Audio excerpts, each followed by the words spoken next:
Hi, it's me, Jim.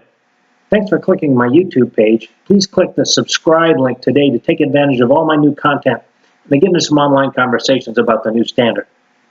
I'm giving you one of my 7 rules for ISO auditing. This is rule number 6, which happens to be one of my favorites, good or not good.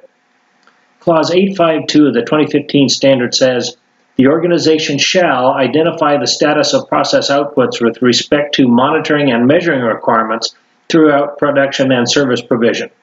What this means is if you have a physical process output like a widget, I should be able to walk out on the floor, walk up to something and get a straight answer as to the question, is this good or not good? And you'll have to come up with some way to make that determination. It doesn't have to be a completed part. It can be a sub-assembly or a raw material or scrap or anything else that's part of the process or work in progress because the requirement says throughout production and service provision. This is quite often done by some kind of MRP system such as SAP or Oracle, and that's perfectly fine. As long as something is identified, you can look it up in the system and find out what it is and whether it's good or not good, and then whether material is on hold for some reason. But sometimes there are flaws in the system.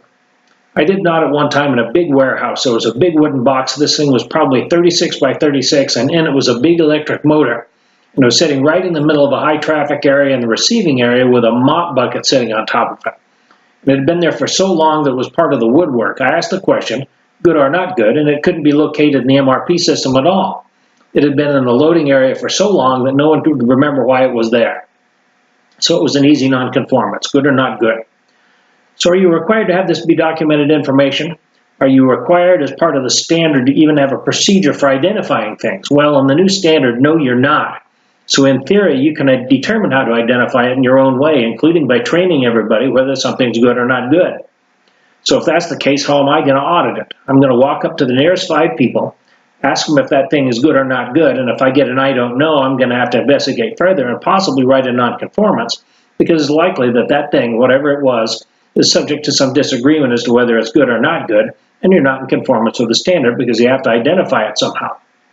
So as part of your internal audit, look for things like that are old and dusty, or out of place, or unlabeled, or orphans in your operation, and ask the simple question, good or not good, and act accordingly, because your auditor will most certainly be able to do that when he or she does your audit. So Rule 6 of Jim's 7 rules of ISO auditing is good or not good.